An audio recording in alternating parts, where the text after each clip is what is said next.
ตรงมองข้างดงจากหลายปีคิดหอดเด้คิดหอดบ้านทงคิดหอดอานงและหน้าทงมองที่เคยดังน้องเอ่ยคำสัญญาว่าไว้อ้ายจากไปสิบ่ให้ไผมายามหน้าทงมองที่เคยสร้างสัมพันธ์มองเคยบอกฮักกันอยู่หน้าทงมองกลางดง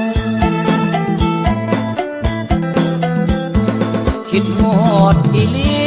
แม่คนตางอนคิดฮอดตอนฝนหลั่งลินลงมาฝนตกฟ้าห้องน้องแห้งยับเข้าหาคิดฮอดวันตาจนอายสิขาดใจตายอายจากไกลหัวใจเฝ้าห่วงคิดน้ำพุ่มพวงบ่เคยมีผู้ใดหากน้องแล้วบ่เคยคิดเปลี่ยนใจคิดน้ำแต่ดวงใจตอนดำหน้าทงมอง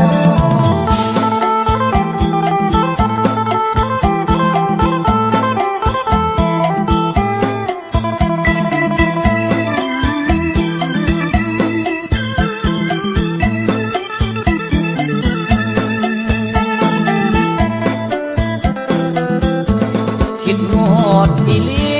แม่คนตางอนคิดฮอดตอนฝนหลั่งลินลงมาฝนตกฟ้าห้องน้องแห้งยับเข้าหาคิดฮอดวันตาจนอายสิขาดใจตายอายจากไกลหัวใจเฝ้าห่วงคิดน้ำพุ่มพวงบ่เคยมีผู้ใดหากน้องแล้วบ่เคยคิดเปลี่ยนใจคิดน้ำแต่ดวงใจตอนดำหน้าทงมอง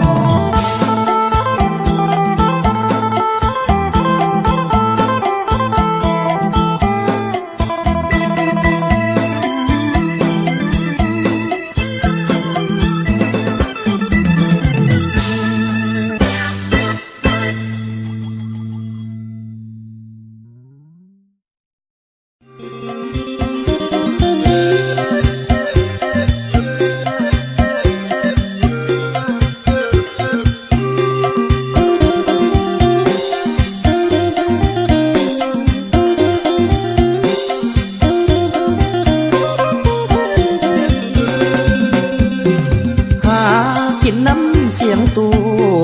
แม่น้องหูเพิ่นคงขัดขีนอาชีพเต้นกินลำกินแม่ยุบดินเพิ่นบอกเห็นดีเพิ่นบ่เมตตาคนเพชรนาใส่วงดนตรีถ้าเขาขาดลงทันทีหอบใจนี้บอกกล้าประเสริญ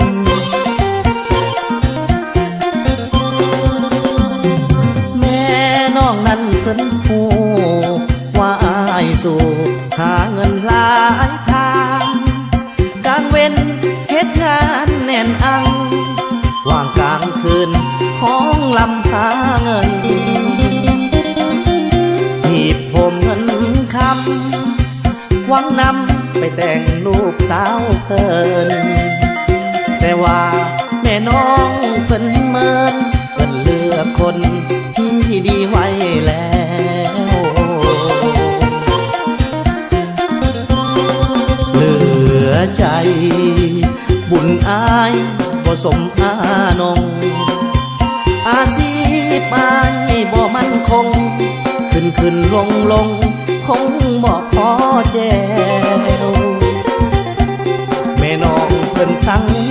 คนซื้อทอสางแต่ห่างทอแมวบัดนี้อายผิดหวังแล้วใจแป้วน้ำตาไหลลิน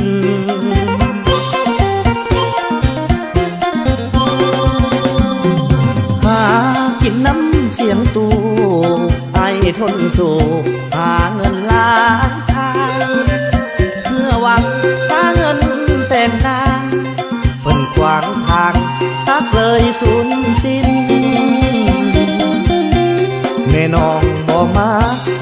อยากได้คนเต้นกินลำกินบ่ให้เต้นกินลำกินสิให้นอนกินหมอแม่เฒ่าเอ้ย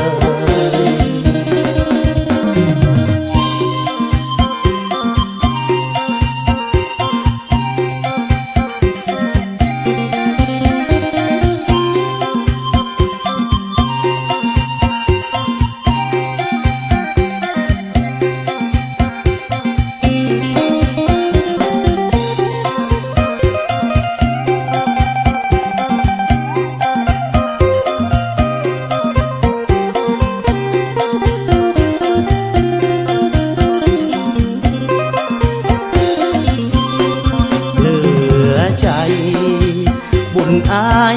บ่สมอานงอาชีพอายบ่มั่นคงขึ้นลงคงบ่พอแจวแม่น้องเพิ่นสั่งคนซื้อทอสร้างแต่ห่างทอแมวบัดนี้อายผิดหวังแล้วใจแป้วน้ำตาไหลลิน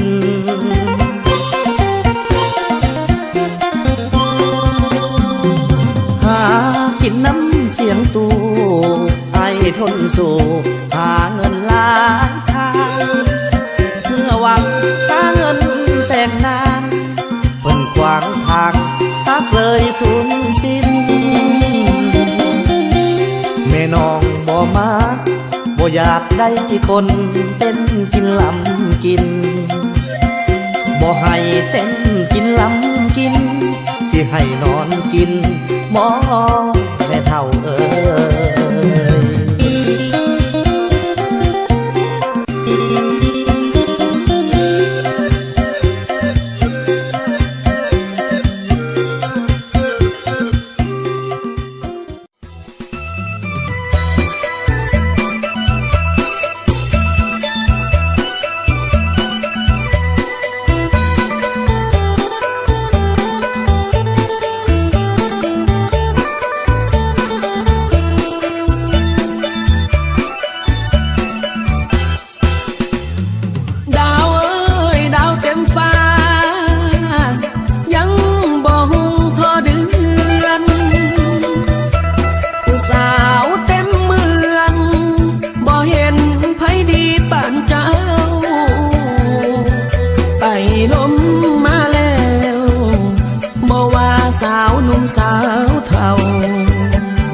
เสียวครึ่งหนึ่งของเจ้าเมียอายผู้อยู่เฮือนขึ้นรถเอ้ยลงเฮือขึ้นเหนือหรือว่าลงใต้ไปลมสาวได้ก็บ่มีไผจะเหมือนลอยอยู่ลอยกินดุดดินคือขี้กระเดือนบอกคือเมียอายอยู่เฮือนน้องคอยเตือนอายทุกเวลา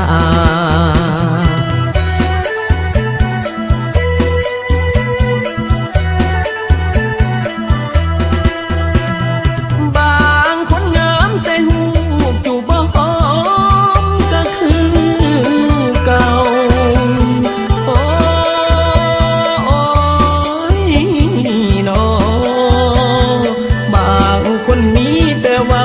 ใจบ่ห้อยดอกพอมีบางคนสูงบางคนเตี้ยบ่พอดีคือเมียมิงโอ้ยน้องยิ่งอยู่ในโลกนี้หักเมียอายดอกผู้เดียวเด้อนางเด้อ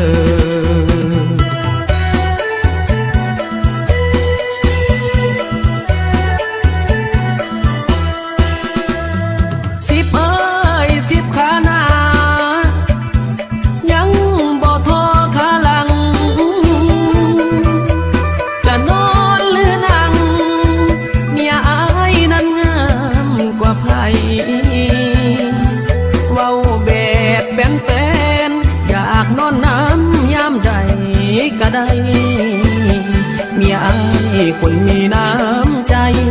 หาหญิงใดเทียมน้องบ่ได้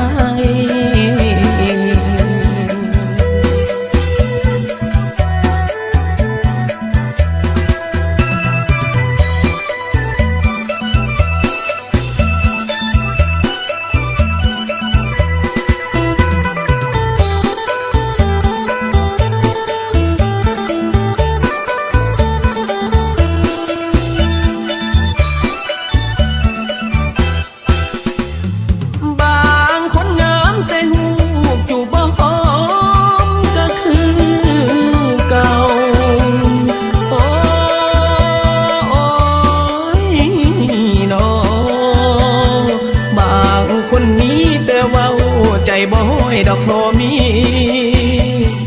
บางคนสูงบางคนเตี้ยบ่พอดีคือเมียมิงโอ้ยน้องยิ่งอยู่ในโลกนี้หักเมียอ้ายดอกผู้เดียวเด้อนางเด้อ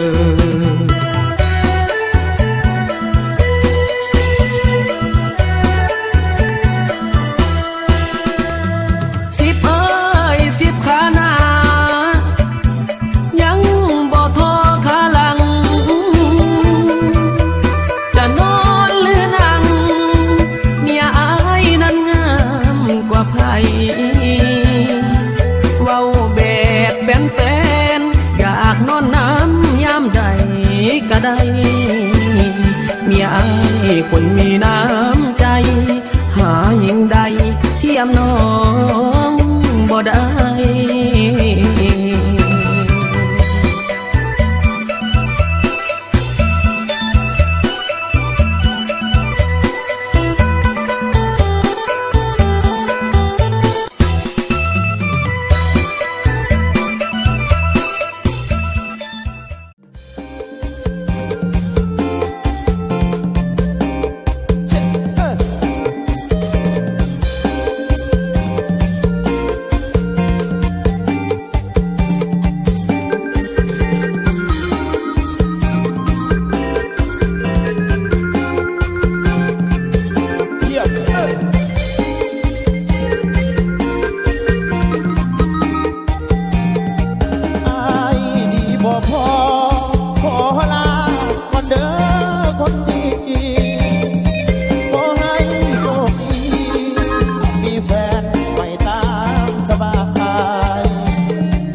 จ้า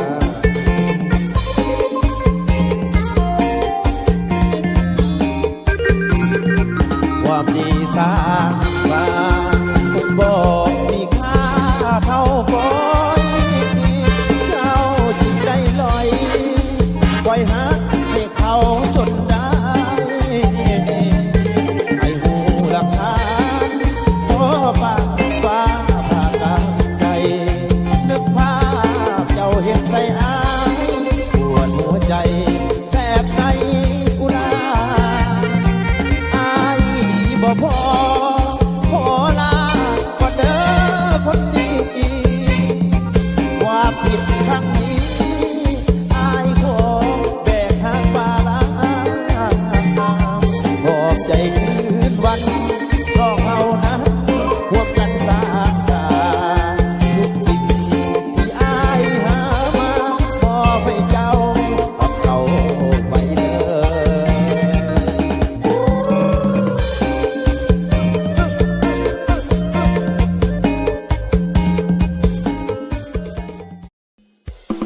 ให้มันเป็นสไตล์น้องบุ๊กครับเด้แถวน้องบุ๊กน้องบอลเป็นอันนี้ได้สไตล์ฮะที่ได้อีกบ่โอ้ได้เลยอาจารย์อีทุกสไตล์น้องคนนี้เนาะโอ้เอาเอวโอ้ยสอดเด้พี่น้องบ้านน้องบอลเขาก็มาห่วงคือกันในวันนี้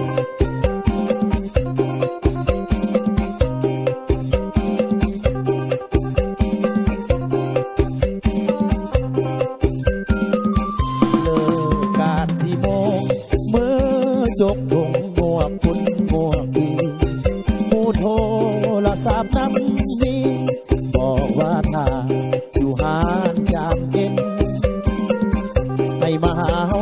ก่อนมาเอาจากจอกเร็วจริงเมื่อแต่วินก็ต้องยานว่าเมียเสียก็หานจามเอ็นมันอยู่ซอกนี้หยอกนึกเว้าหอมหยอกสองหูสั้นทีแต่พอมาฮอดจอกสียินเสียงแมงดีกองมาข้างหูที่ลืมหักลืมแน่เมียบอกให้เวซื้อหำเดือหมู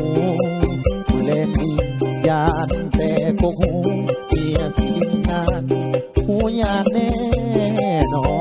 นเมียเอ้ยท้องน้องจงเข้าใจสิป่าหมูกับป่าบ่ได้เลยตัดสินใจเลือกมาทางนี้ก่อนเรื่องการสร้างสรรค์สิ่งสำคัญสร้างความปองดองที่มาให้ไอ้นอนน้องห้องโอแม่เนื้อทองน้องจงเข้าใจอายบ่ได้ไปท่านจะเป็นที่มีมืออ่อนเพียงแต่พากันมาทนอยากกลับแน่นอนหาลูกหาเมียบ่ต้องน้อยใจอย่าหายไปมีเรื่องเสื่อมเสียถึงเมาอายบ่ลืมเมียบ่ต้องยานเสียผัวแพงเด้อนา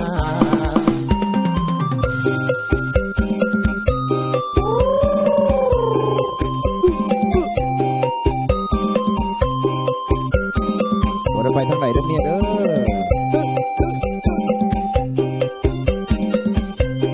เงินบ่สิไปซื้อห้ำมาเนี่ยหมดแล้วขอโทษหลายๆโอ้อาจารย์เอกก็ลิ้นสื่อได้สไตล์นี่เลยว่ะเมียเอ้ยพอห้องน้องจงเข้าใจสิป่าหมูกับป่าบ่ได้เลยตัดสินใจเลือกมาทางนี้ก่อนเรื่องการสร้างสรรค์สิ่งสำคัญสร้างความปองดองที่มาให้ไอ้นอนน้องห้องโอแม่เนื้อทองน้องจงเข้าใจอายบ่ได้ไปท่านจะเป็นที่มีมือ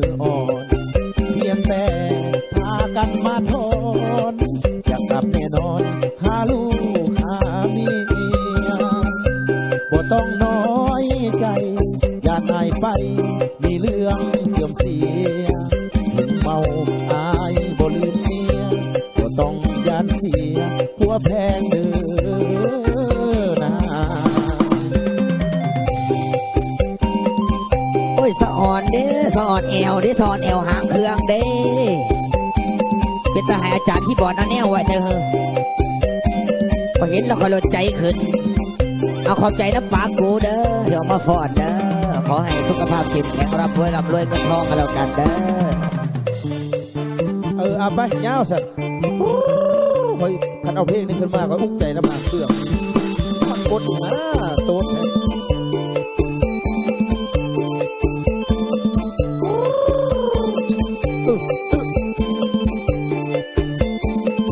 โอ้ยกินหอดบาทคอยเด้พี่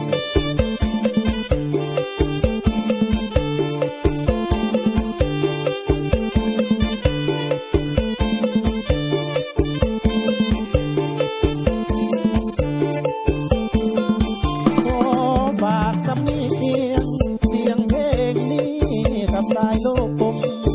ให้สาวนาแก้วผมสาวตาคมแห่งเมืองสวรรค์ได้ฟังเสียงเอ่ยสาวเอ่ยอย่าด่วนลืมกันเพิ่งหาเอาจะอยู่ห่างกันก็อย่าพันเปลี่ยนพันหัวใจอายจากน้องนาก็เพียงแต่ห่างกายจิตใจจะดูพวงกุลาโอ้ยคิดมาพวกเคยวันไหวยังหากเจ้าอยู่ยอดสู้เจ้าอย่าน้อยใจสีห้องอยู่ในหัวใจห้องหัวใจเอาหายตรงกลางใจอายใจน้องสองใจเอาให้คุ้มเกี่ยวจะมีซึ่งวันคนเดียวนิดเดียวหันขอให้เหมือนเก่าทั้งเราเคยอยู่ร่วมกันดังในค่ำคืนนั้นที่เราสองหากกันถึงใจขอฝากสัญญาที่มาพร้อมกับเสียงเพลงให้สาวนาแก่คนเก่งอย่าเป็นนักเลงประหารใจสายนาแก่สาวอย่าทำท่าเป็นคนลืมไว้อย่าแกล้งประหารหัวใจของผู้ชายเธอสาวนาแก่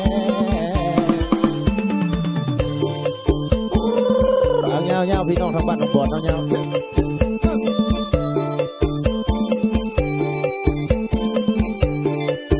กินหอดตอนยุคหน้าร่วมกัน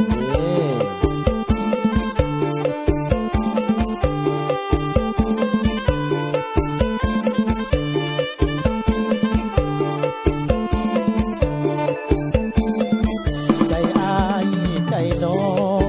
สองใจเอาให้คุ้มเกี่ยวอย่ามีซึ่งวันคนเดียวเดียวหันขอให้เหมือนเก่าทั้งเราเคยอยู่ร่วมกันดังในค่ำคืนนั้นที่เราสองหากกันซึ้งใจขอฝากสัญญาที่มาพร้อมกับเสียงเพลงให้สาวนาแก่คนเก่งอย่าเป็นนักเลงประหารใจสายนาแก่สาวอย่าทำท่าเป็นคนลืมไว้อย่าแกล้งประหารหัวใจของผู้ชายเธอสาวนาแก่โอ้ยพี่นอนดีบ่เธออย่าพูด